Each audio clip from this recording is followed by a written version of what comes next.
Hello and welcome. Let's start with the protests in Morocco. The youth-led demonstrations in the North African nation have shown no signs of abating. Now, young Moroccans have been taking to the streets across several cities, including the capital of Rabat, Casablanca and Tetouan, demanding health and education reforms. Protesters have been calling for an end to corruption and a change of government. Young Moroccans have demanded the Prime Minister's resignation and have rejected his calls for dialogue. We are here simply to ask for better education, to also ask for better health for everyone in Morocco. And as a Moroccan citizen, I am saying that I am fully ready to fight for my country and work hard for better education and to have a better future as a citizen and for all Moroccans. The protests that began on September the 27th turned deadly last week after police opened fire at a group reportedly tried to attack security forces and to steal their weapons. Now, authorities said that they opened fire in legitimate self-defense. The incident took place near Agadir and at least 3 people were killed. One of them was a 25-year-old student named Abdesamad Obella. Now, his funeral was held last week. My brother, who went there to document the situation, worked as a photographer in a small hotel and owned expensive equipment. When chaos broke out, he kept his professional gear, a black magic camera, lighting equipment, and a stabilizer safe in a cafe. He only took a small camera with him.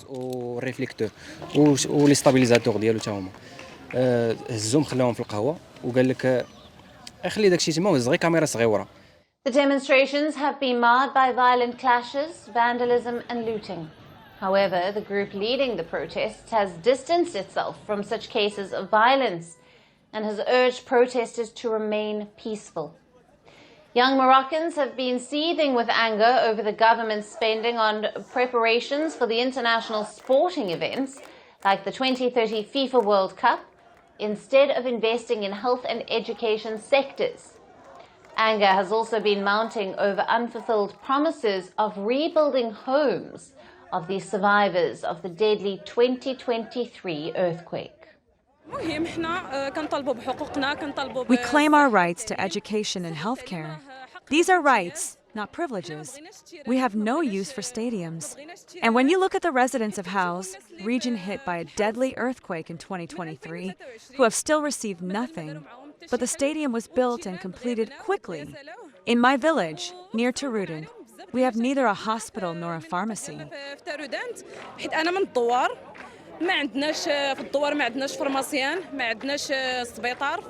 The latest demonstrations come after isolated protests that broke out last month in several cities after reports of the deaths of 8 pregnant women at the public hospital in Agadir, who had been admitted for cesarean sections.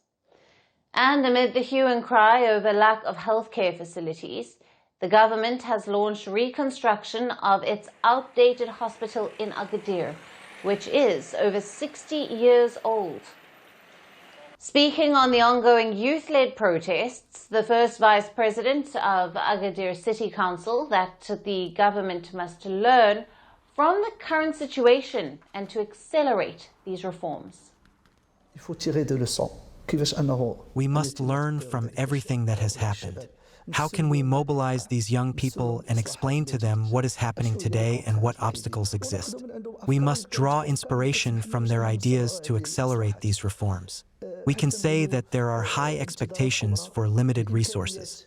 In order to satisfy everyone's desires, a little patience and rationality are required, and Morocco, thank God, is doing much better. The government has been trying to appease the young protesters with such steps, but the protests have not shown any sign of slowing down anytime soon. Now, for more on this, we have with us Samira Benis, a political analyst and co-founder of MWN, who is joining us live from Fez, Morocco. Welcome to Firstpost Africa. Hi, thank you for having me.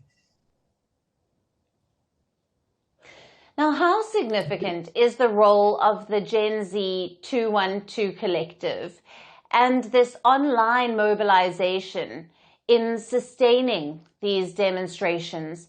And what does it say about the changing nature of civic engagement in Morocco? Well, thank you. First of all, thank you for having me. I have seen a lot of misreporting about the protests in Morocco over the past week, with many saying that Moroccans are rejecting the fact that Morocco is hosting the World Cup or the African Cup of Nations. I think people who are making these statements are misreading what actually Moroccan youths are calling for. Moroccans, there is a unanimity among Moroccans that whether the World Cup or the African Cup of Nations are good for Morocco because they will accelerate the infrastructure programs that Morocco has embarked on over a decade ago. And we believe, and Moroccans believe, that what we can achieve in 5 years would take decades to achieve if we were not hosting the World Cup. Now, let me explain to you the background against which protests have taken place and what was the trigger that pushed Moroccans to go to the streets. For many years, many institutions within the Moroccan government itself have sounded alarm bell about the degrading situations of millions of Moroccans and have called on the government to take swift actions to address this situation. For example, there are 4 million Moroccans, young Moroccans from the Gen Z, who have no skills, no educations, and no employment. In addition to that, there are 40% of Moroccan youth have no employment. And this situation of Gen Z only mirrors the decline of the living conditions of millions of Moroccans who have seen how their purchasing power have declined in proportions never seen before because of the rampant inflation which has been made worse by the steep increase in gasoline prices. And the problem which made Moroccans more angry is the Prime Minister is the owner of the major oil company in the country, and despite the fact that the dollar and oil prices have dropped over the past year, there has been no reflection of this drop in gas stations. So the problem now is that the Moroccan youth and the Moroccan people in general are fed up with seeing an elite of corrupt officials who have been running a country in a way that does not prioritize the public good, but only their own self-serving agenda. Right, Samir. Now, do you think that the government's quick response in beginning the renovations at Agadir's Hassan II hospital will in any way help to ease that public anger?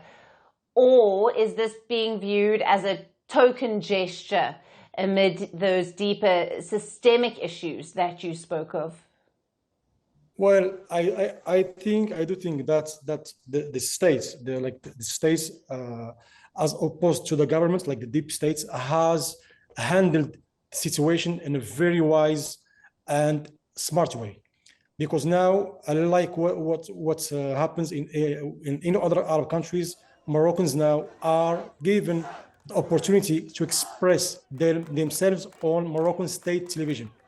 That means that the state has taken note of what's happening and is putting pressure on the government to take swift action or resign.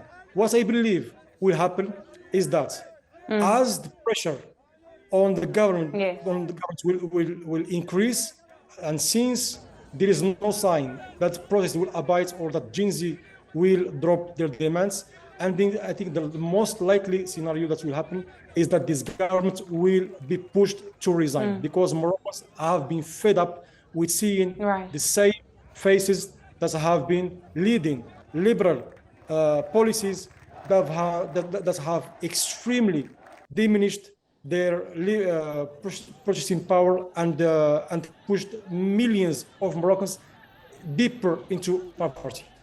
What I believe will happen, and what I wish should happen, is that the parliament should take swift action to present a motion of censure against the current government, because there is Article 76